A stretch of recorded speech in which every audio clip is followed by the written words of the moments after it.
Hello students, welcome to wait for job. আমরা আজকের আলোচনা করব ডাব্লিউবিপি মেন্স 2021-এর প্রিভিয়াস ইয়ারের কোশ্চেন্স। তো চলো 1 নম্বর প্রশ্নে কি রয়েছে দেখা যাক। Which of the given choices will be the proper word to fill the blank? He told me that he dash watching the movie. এখানে 4টে অপশন রয়েছে, যেখান থেকে আমাদেরকে বেছে নিতে হবে পারফেক্ট আনসারটা। তো এখানে উত্তর হবে হ্যাড ফিনিশড। কেন হবে সেটা তো আমাদেরকে অবশ্যই জানতে হবে। তার কারণ এখানে দুটো পাস্ট ফর্ম কখনোই একটা বাক্যে একসাথে ব্যবহার হয় না। তাই আগের ফাইনাইট ভার্বটা যেহেতু সিম্পল পাস্ট হয়েছে, তাই পরেরটা এখানে হবে পাস্ট পারফেক্ট। তার কারণ এখানে যে কাজটা সবার আগে হয়েছে তার আগেই হবে পাস্ট পারফেক্ট, যে কাজটা পরে হয়েছে সেটা হবে সিম্পল পাস্ট। যেরকম মুভি দেখার কাজটা এখানে আগে হয়েছে, তাই আমরা এখানে বসাবো হ্যাড ফিনিশড, এবং বলা হয়েছে পরে, তাই সেটা হবে সিম্পল পাস্ট মানে টোল্ড। চলো পরের প্রশ্নে যাই। তার আগে তোমাদেরকে বলে রাখি, এই ওয়েট ফর জবে তোমরা ডাব্লিউবিপি, কেপি, জিকে, রেলওয়ের এখানে প্র্যাকটিস সেট উইথ সাজেশনস তোমরা পেয়ে যেতে পারো, সহজেই অ্যাভেল করতে পারো। নিচের দেওয়া হোয়াটসঅ্যাপ নাম্বারে তোমরা কন্ট্যাক্ট করে নাও। চলে যাই পরের question number 2। Which of the given choices will be the proper word to fill the blank?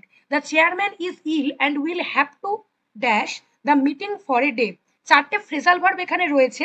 4টে phrasal ভার্বের মধ্যে এখানে যেটা প্রপার হবে সেটা হচ্ছে পুট অফ, যার অর্থ পোস্টপোন।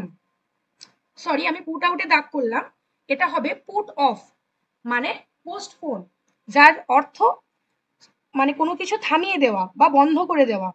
বাকিগুলোর অর্থ আমরা জেনে নিই। পুট অন মানে পরিধান করা বা ওয়্যার, পুট অফ মানে পোস্টপোন, আর পুট আউট মানে নেভানো বা ডিস্টিংগুইশড, নেভানো।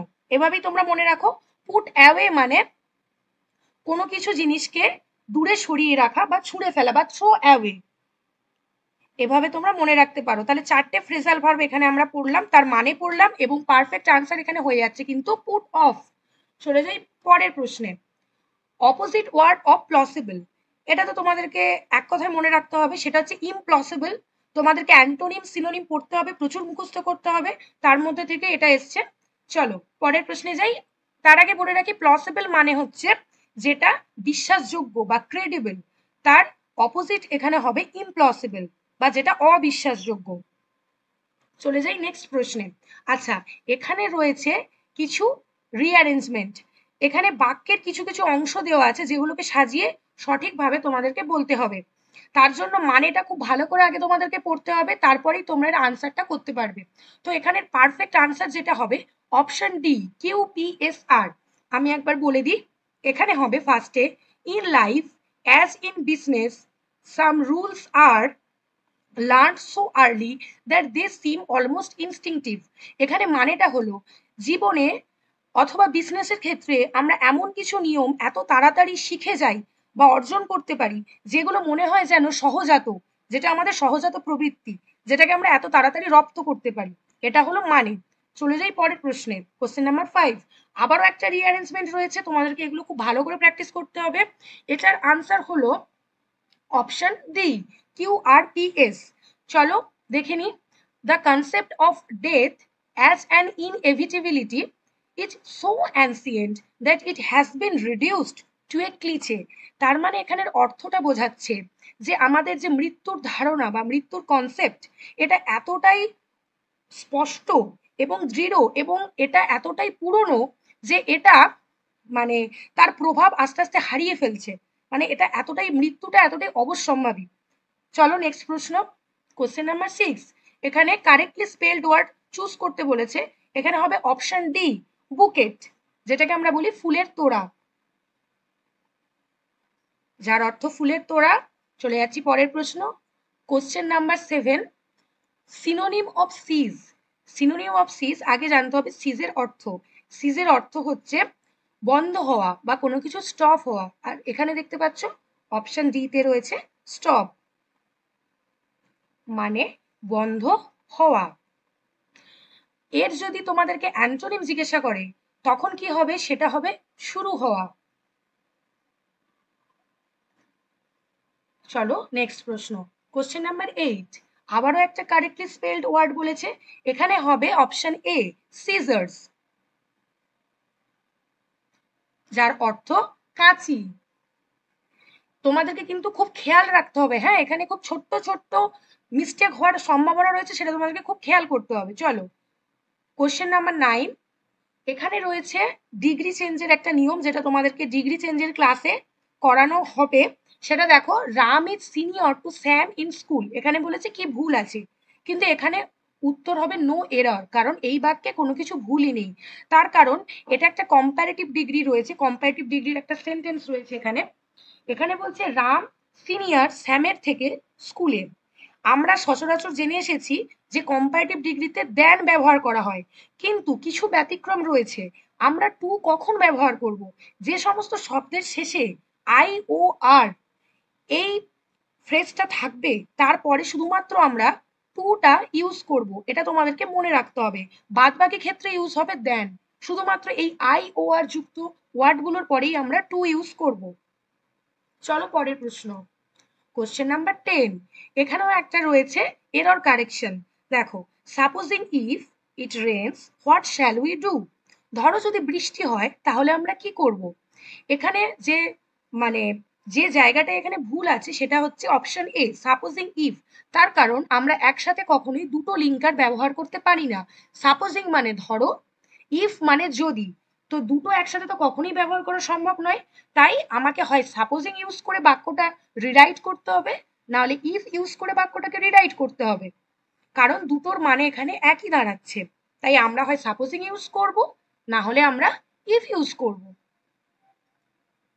চলে যাচ্ছি পরের প্রশ্নে, কোশ্চেন নাম্বার 11। এখানে বলছে it was him who came running into the classroom. এখানেও আরেকটা এরর কারেকশন রয়েছে, তো তোমাদেরকে এর জন্য ভালো করে ইংলিশ গ্রামারটা ভালো করে ফলো আপ করতে হবে। দেখো এখানে রয়েছে এটা হলো সে যে ছুটে এসছে ক্লাসরুমের মধ্যে, আমরা বাংলাতেই বলছি এটা হলো সে, সে ইংরেজি কি হি, আর হিম মানে কি তাকে, সরি, হিম মানে তাকে। তাহলে এখানে ইট ওয়াজ হি, হিমের জায়গায় এখানে হি হবে, তার মানে প্রথম পার্টেই রয়েছে ভুল, তাই উত্তর হবে অপশন এ। চলো পরের প্রশ্নে চলে যাচ্ছি, কোশ্চেন নাম্বার 12। এখানে আবারও একটা রিঅ্যারেঞ্জমেন্ট রয়েছে, যার আনসার হবে 12 এর আনসার হবে option A, R E Q S. এটা কি হবে? Today Kerala among all states in the country offers the best connectivity both in terms of telecom and data analysis. আজকের দিনে দাঁড়িয়ে কেরালা সমস্ত রাজ্যের মধ্যে এই দেশে সব থেকে বেশি বেস্ট কানেক্টিভিটি মানে বেশি সব থেকে বেস্ট যোগাযোগ ব্যবস্থা টেলিকম এবং ডাটা অ্যানালিসিসের ক্ষেত্রে প্রোভাইড করছে, যার মানে এটা দাঁড়াচ্ছে। চলে যাচ্ছি পরের প্রশ্ন, কোশ্চেন নাম্বার 13। আবারও একটা রিঅ্যারেঞ্জমেন্ট। এখানে বলছে, মানেটা পরে বলছি, আগে তোমাদের আনসারটা বলে দিই। 13 এর আনসারও কিন্তু option D, R S Q P. তাহলে কেশবটা তো ফার্স্টে থাকবেই, তারপরে হবে Keshab had decided to build his own boat 9 years earlier after reading a sailing magazine left in an aeroplane। তার মানে কেশব ডিসাইড করেছিল মানে সিদ্ধান্ত নিয়েছিল তৈরি করবে একটা নিজস্ব বোট 9 বছর আগে। সেটা কি পড়ার পর সে ডিসাইড করেছিল? একটা সেলিং ম্যাগাজিন পড়ার পর ডিসাইড করেছিল, যেটা কোথায় পড়েছিল? যেটা পড়েছিল এরোপ্লেনের মধ্যে।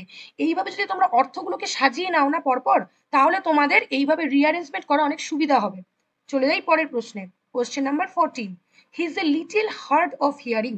সে খুব কম শুনতে পায় বা সে শুনতেই পায় না। তার মানে এক কথায় ওয়ান ওয়ার্ড সাবস্টিটিউশন জিজ্ঞাসা করেছে এখানে, যার উত্তর হবে ডিফ। ডিফ মানে আমরা জানি শুনতে পায় না বা বধির। চলো পরের প্রশ্নে যাই, question number 15। Which of the given choices is synonym of defer? ডিফারের সিনোনিম হলো পোস্টপোন, তার মানে বন্ধ হওয়া।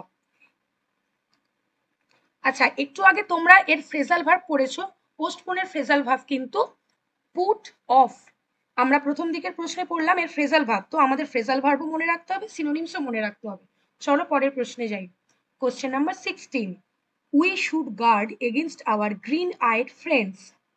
তো গ্রিন আইড ফ্রেন্ডস এখানে অর্থটা কি দাঁড়াচ্ছে? এখানের অর্থটা হচ্ছে জেলাস, মানে আমাদেরকে গার্ড করা উচিত বা আমাদের কাদের বিরুদ্ধে আমাদের সেফ থাকা উচিত, না যে সমস্ত হিংসাত্মক আমাদের বন্ধুরা রয়েছে যারা আমাদের ভালো চায় না, তো সেই সব হিংসুটে বন্ধুদের থেকে আমাদের দূরে থাকা উচিত।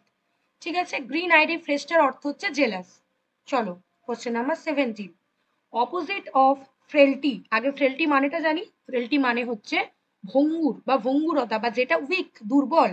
তো তার অপোজিট তোমরা অপশন দেখে নিশ্চয়ই বুঝতে পারছো, অপশন সি স্ট্রেংথ, মানে শক্তি বা যেটা অনেক শক্ত। চলো question number 18, at a party he is always in high spirits. High spirits এর সিনোনিম এখানে কি হবে? হবে চেয়ারফুল, মানে যে সবসময় অনেক আনন্দে থাকে, খুশিতে থাকে, খোশ মেজাজে থাকে। তো হাই স্পিরিটস মানে এখানে আনন্দিত হওয়ার কথা বলা হচ্ছে। চলো question number 19, choose the correctly spelled word. Committee, এটা প্রচুরবার পরীক্ষায় এসছে, শুধু ডাব্লিউবিপি নয়, বিভিন্ন রাজ্য এবং সরকারি যে সমস্ত পরীক্ষায় বারবার এটা এসছে। মনে রাখতে হবে আমাদের অপশন এ, দুবার এম, দুবার টি এবং দুবার ই, বারবার এটা পরীক্ষায় আসে। চলো question number 20, the salt spray has gradually dash the bridge. এখানে হবে এরোডেট। এখানে ভুল হওয়ার সম্ভাবনা কেন আছে? বলছে সল্ট স্প্রে যেটা কিনা আস্তে আস্তে ধ্বংস করে দেয় একটা ব্রিজকে। স্পয়েলড মানেও কিন্তু নষ্ট করা, ডেমোলিশ মানেও ধ্বংস করা, এরোডেড মানেও নষ্ট করা। কিন্তু লবণাক্ত কোনো কিছুর দ্বারা যখন ধ্বংস হওয়া বোঝাবে সেখানে, বা যেটা ক্ষয় হওয়া, সেটাকে আমরা বলবো এরোডেড। যখন কোনো বিল্ডিং ধসে পড়বে তখন কিন্তু আমরা এরোডেড বলবো না, তখন বলবো ডেমোলিশড। এবং যখন কারো লাইফ বা অন্য কোনো কিছু স্পয়েলড বা নষ্ট হয়ে যাওয়া বোঝাবে তখন বলবো স্পয়েলড। তার মানে একই মানে, কিন্তু বিভিন্ন ইংরেজি ওয়ার্ড ইউজ করব কোন সেন্সে সেটাও আমাদের মনে রাখতে হবে। চলো পরের প্রশ্ন, question number 21, this medicines are dash for curing cold. এখানেও একই রকম, কিন্তু এখানে তোমাদের ভুল হতে পারে প্রপার আর এফেক্টিভের মধ্যে। কিছুজন ভাবতে পারে প্রপার, কিছুজন ভাবতে পারে এফেক্টিভ, কিন্তু এখানে আনসার কিন্তু হবে এফেক্টিভ। তার কারণ এই মেডিসিনগুলো অনেক বেশি প্রভাবশালী শীত বা ঠান্ডা যাদের লাগে সেটা ভালো করার জন্য, কিওর করার জন্য কার্যকরী। এটা কিন্তু এখানে হবে, প্রপার কিন্তু হবে না। চলো পরের প্রশ্নে যাই, কোশ্চেন নাম্বার 22, এখানে একটা খুব সুন্দর এরর কারেকশন দিয়েছে। The captain along with his team are practising very hard for the forthcoming match. Captain তার সাথে সাথে তার টিমরা প্রচুর, মানে খুব হার্ড প্র্যাকটিস করছে সামনের যে ম্যাচটা আসছে তার জন্য। এটা আমাদের সবসময় মনে রাখতে হবে। ক্যাপ্টেনের সাথে রয়েছে এখানে অ্যালং উইথ, অ্যালং উইথ দিয়ে যখন তারপরে আরেকটা ওয়ার্ড যোগ হচ্ছে, তো আমরা মানে যে ভার্বটা তারপরে বসাবো সেটা কোন সাবজেক্টকে ফলো করবে, সাবজেক্ট ওয়ান না সাবজেক্ট টু, সেটা সবসময় ফলো করবে সাবজেক্ট ওয়ানে যেটা রয়েছে। অ্যালং উইথ দিয়ে যেটা যখন যোগ হবে তখন সাবজেক্ট ওয়ানকে ফলো করবে ভার্ব। তাই সাবজেক্ট ওয়ানে রয়েছে ক্যাপ্টেন, আর যেটা সিঙ্গুলার তাই এখানে হবে ইজ, আর তাই ভুলটা রয়েছে সেকেন্ড পার্টে। আর যদি টিমটা ফার্স্টে থাকতো তাহলে টিমকে ফলো করে হতো আর, যেহেতু সিঙ্গুলার সাবজেক্ট তাই সিঙ্গুলার ভার্ব, এটা আমাদের মনে রাখতে হবে।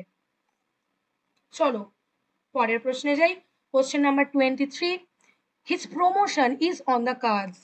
এখানেও একটা ওয়ান ওয়ার্ড সাবস্টিটিউশনের মতো ব্যাপার, এখানে হবে প্রবাবেল, মানে তার প্রমোশনটা প্রবাবেল হতেও পারে নাও হতে পারে, প্রবাবেল একটা সম্ভাবনা রয়েছে, তার প্রমোশন হওয়ার একটা সম্ভাবনা রয়েছে, অন দ্য কার্ডস। চলো যাই নেক্সট প্রশ্নে 24, এখানে বলেছে ডেমোলিশের অপোজিট ওয়ার্ড। ডেমোলিশ মানে একটু আগেই আমরা পড়ে এলাম, ডেমোলিশ মানে ধ্বংস হওয়া, তোমাদেরকে বললাম, বা ভেঙে পড়া। তার অপোজিট ওয়ার্ড মানে গড়ে তোলা, সবাই আমরা জানি বিল্ড, গড়ে তোলা। চলো পরের প্রশ্নে যাই 25, he is very good dash making stories. Say story বানাতে খুব ভালো পারে। এটা হলো অ্যাপ্রোপ্রিয়েট প্রিপোজিশন, আমাদের অ্যাপ্রোপ্রিয়েট প্রিপোজিশনের লিস্ট কিন্তু মুখস্থ করতে হবে, এটা কিন্তু আন্দাজে একদমই বসানো যাবে না। তো এখানে আনসার হবে অ্যাট, মানে অপশন বি। অ্যাপ্রোপ্রিয়েট প্রিপোজিশনের লিস্ট আমাদের খুব ভালো করে মুখস্থ করতে হবে এই সমস্ত পরীক্ষার জন্য। তো চলো আজকের ক্লাস এই অবধি শেষ, থ্যাংক ইউ।